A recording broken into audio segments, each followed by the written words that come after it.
Hi ಎಲ್ಲರಿಗೂ welcome back to my YouTube channel. Channapatna election ನಡೀತಿದೆ. So ಇವತ್ತು ರಜಾ ಹಾಕಿದ್ದೀನಿ. ಬೆಳಿಗ್ಗೆನೇ ಹೋಗಿ ಊಟಕ್ಬಿಟ್ಟು ಬಂದೆ. ನಮ್ಮಮ್ಮ ಬಿರಿಯಾನಿ ಮಾಡ್ಕೊಡಿ ಇವತ್ತು ಮನೆ ಹತ್ರ ಇದೆಯಲ್ಲ ಅಂತ ಹೇಳಿದ್ರು. ಶುಂಠಿ ಬೆಳ್ಳುಳ್ಳಿ ಮತ್ತು ಸ್ವಲ್ಪ ಕಾಯ್ಕೊಂಡಿದ್ದೀನಿ, ಬಿಕಾಸ್ ನಾನು ಮೊಸರು ಹಾಕಲ್ಲ ಅದಕ್ಕೆ ಅಂತೇಳಿ.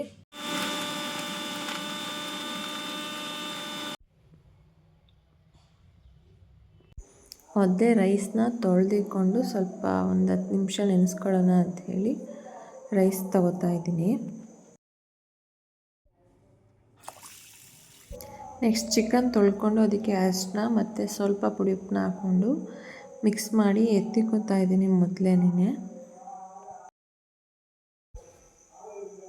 ನೆಕ್ಸ್ಟ್ ಕುಕ್ಕರಲ್ಲಿ ಸ್ವಲ್ಪ ಆಯಿಲ್ ಹಾಕ್ಕೊಂಡು ಅದಕ್ಕೆ ಬಾತ್ ಎಲೆ, ಚಕ್ಕೆ, ಲವಂಗ ಅಂದರೆ ಬಾತ್ ಐಟಮ್ಸ್ ಏನು ಹಾಕ್ತೀವಿ ಅದನ್ನು ಹಾಕೊತಾ ಇದ್ದೀನಿ.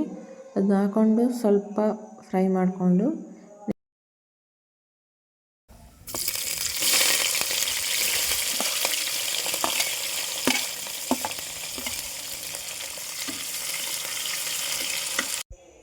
ಈರುಳ್ಳಿ ಉದ್ದುದ್ದ ಕಟ್ ಮಾಡ್ಕೊಂಡಿದ್ರೆ ಚೆನ್ನಾಗಿರುತ್ತೆ. ಸೊ ಉದ್ದುದ್ದ ಕಟ್ ಮಾಡ್ಕೊಂಡೇ ಹಾಕ್ಕೊಂಡಿದ್ದೀನಿ. ಮತ್ತು ಅದನ್ನು ಫ್ರೈ ಮಾಡಿಕೊಂಡು 3 ಮೆಣಸಿನ್ಕಾಯಿನ ಕಟ್ ಮಾಡಿಕೊಂಡು ಆ್ಯಡ್ ಮಾಡ್ಕೊತಾ ಇದ್ದೀನಿ.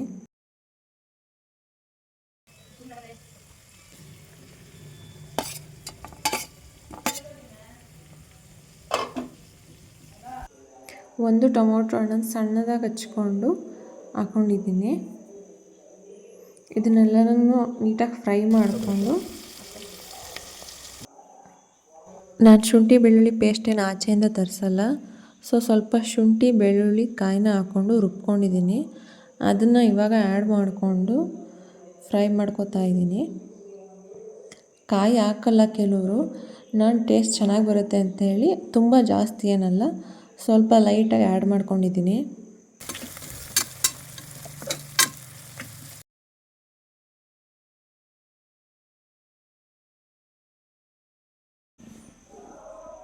ಮತ್ತು ಆಗಲೇ ಚಿಕನ್ನ ಮಿಕ್ಸ್ ಮಾಡಿ ಇಟ್ಕೊಂಡಿದ್ವಲ್ಲ, ನೀಟಾಗಿ ಫ್ರೈ ಎಲ್ಲ ಆದಮೇಲೆ ಅಂದರೆ ಈರುಳ್ಳಿ ಸ್ವಲ್ಪ ಕಲರ್ ಬಂದಾದಮೇಲೆ ಚಿಕನ್ನ ಆ್ಯಡ್ ಮಾಡ್ಕೊಬೇಕು.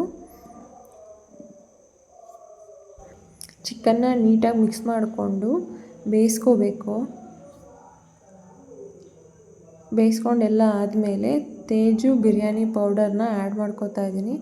ಮತ್ತು ಅದನ್ನು ನೀಟಾಗಿ ಮಿಕ್ಸ್ ಮಾಡಿಕೊಂಡು ಒಂದು 3 to 4 ಮಿನಿಟ್ಸ್ ಬೇಯಿಸ್ಕೊಳ್ಳಿ ಹಾಗೇನೇನೆ.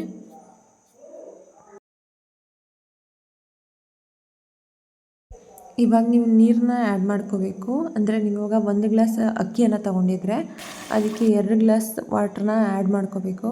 ಈಗ ನೀವು 2 ಗ್ಲಾಸ್ ಅಕ್ಕಿ ತೊಗೊಂಡಿದ್ದೀರಾ ಅಂತ ಹೇಳಿದ್ರೆ 4 ಗ್ಲಾಸ್ ವಾಟರ್ನ ಆ್ಯಡ್ ಮಾಡ್ಕೊಳ್ಳಿ. ಅಷ್ಟೇ ಸಿಂಪಲ್. ಮತ್ತು ಅದನ್ನು ನೀರನ್ನ ಆ್ಯಡ್ ಮಾಡಿದ್ಮೇಲೆ ಕುಕ್ಕರ್ನ ಮುಚ್ಚಳನ ಮುಚ್ಚಕ್ಕೆ ಹೋಗಬೇಡಿ.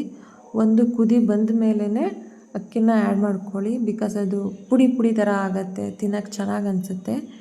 ಅದಾದಮೇಲೆ ಮತ್ತೆ ಒಂದು ಕುದಿ ಬರಲಿ, ಅಂದರೆ ರೈಸ್ನ ನೀವು ಹಾಕಿದ ಮೇಲೂ ಕೂಡ ಒಂದು ಕುದಿ ಬರಲಿ.